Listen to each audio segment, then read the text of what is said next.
आजच्या प्रबोधनाचा कार्यक्रम ऐकायला मिळाला असे राष्ट्रसंत तुकडोजी महाराज आणि ज्या स्त्रीला ज्याला एक स्त्री आई म्हणून काढली तो जिजाऊचा शिवबा झाला, ज्याला एक स्त्री आई म्हणून काढली तो जिजाऊचा शिवबा झाला, ज्याला एक स्त्री बहीण म्हणून काढली तो मुक्ताईचा ज्ञानदेव झाला, मुक्ताईचा ज्ञानदेव झाला, आणि ज्याला एक स्त्री मैत्रीण म्हणून काढली, ज्याला एक स्त्री मैत्रीण म्हणून काढली तो राधेचा श्याम झाला, आणि ज्याला एक स्त्री पत्नी म्हणून काढली तो सीतेचा राम झाला. अशा सर्व स्त्री शक्तीला माझं सर्वप्रथम अभिवादन. आजचा हा हळदी कुंकवाचा कार्यक्रम हा महिलांसाठी आयोजित करण्यात आलेला होता, पण खरोखर आपल्यासाठी हा एक चांगला योग म्हणजे आपल्यासाठी योग घडून आला, कारण कुठलीच महिला अशी बाहेर निघून एखादा कार्यक्रम करत नाही. पण आज हा समाज प्रबोधनाचा जो कार्यक्रम आपल्यामध्ये इथं आयोजित करण्यात आला होता, आजच्या या कार्यक्रमाला आपल्या अध्यक्ष म्हणून लाभलेल्या होत्या या पंचायत समितीच्या सदस्या, पंचायत समितीच्या व्हिडिओ मॅडम वाडेकर मॅडम, तसेच आपल्याला विशेष अतिथी म्हणजे उद्घाटक म्हणून लाभलेल्या होत्या महिला व बालकल्याण सभापती पौर्णिमाताई ढेंगे, तसेच एक विशेष अतिथी म्हणून लाभलेल्या होत्या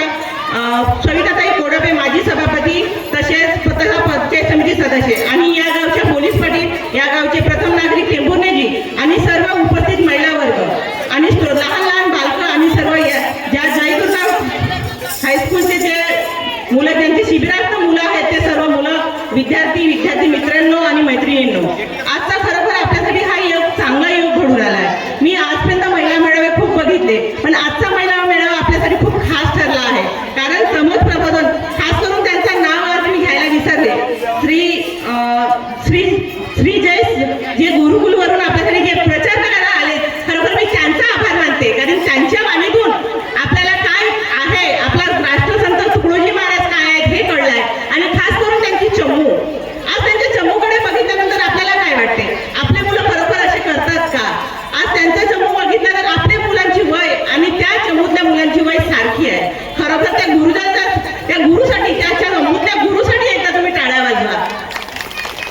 त्या मुलांसाठी सुद्धा एकदा टाळ्या होत्या, कारण ते त्यांच्या गुरुमुळे आज ते मुलं तयार झालेले आहेत. आज आपल्याला कुठेतरी वाटते की आपला मुलगा असा तयार व्हावा. आज सरांनी जे बोलले ते गुरु, आज सर जे बोलले आपल्यासाठी ते खरोखर एक चांगली गोष्ट आहे, कारण आज आपला प्रत्येक मुलगा बघितला तर मोबाईलला घेऊन झालाय, व्यसनाधीन तर सोडा मोबाईलला घेऊन झालाय. आपण आवाज मारला तरी आपला मुलगा मोबाईलवर नसतो, कुठलीच कला आपल्या मुलांमध्ये नसते. म्हणून आज त्या मुलांकडे बघा, आपले मुलं आणि त्या मुलांमध्ये बघा काय फरक आहे. म्हणून मी सर्व महिलांना आणि मुलांना सुद्धा विनंती करते की मोबाईल कुठेतरी बाजूला करा. आजचा विषय पण एक छान होता, कुठली तरी कला अंगीकारावी. प्रत्येकामध्ये कलागुण, प्रत्येक वेगवेगळा कलागुण असतो, म्हणून प्रत्येकाला मी विनंती करते, खास करून युवा मुलांना विनंती करते. आज इथे युवा मुलं एनएसचे जे कॅम्प आहेत त्यात युवा मुलं आहेत, त्यांना खास करून युवा मुलांना विनंती करते कुठंतरी आपली एक कला अवगत करा, कारण कलेमुळे आपला एक वेगळे आपल्याकडे नाव लौकिक होतो, आणि प्रत्येक जर कला असली तर आपलं लक्ष सुद्धा इकडे तिकडे जात नाही, त्या कलेमध्ये आपलं लक्ष व्यतीत होतो. म्हणून सर्वांना मी विनंती करते, आणि मला जो बोलावलंय, मला इतका छान प्रबोधन ऐकण्याचा चान्स मिळाला याबद्दल मी या एनएचच्या कॅम्प जयदुर्गा हायस्कूल राष्ट्रीय सेवा योजना आणि कोरमीतील जिल्हा परिषद वरिष्ठ प्राथमिक शाळा कोरमी आणि ग्रामपंचायत आणि सर्व ग्रामपंचायत वाशिदचे पुन्हा एकदा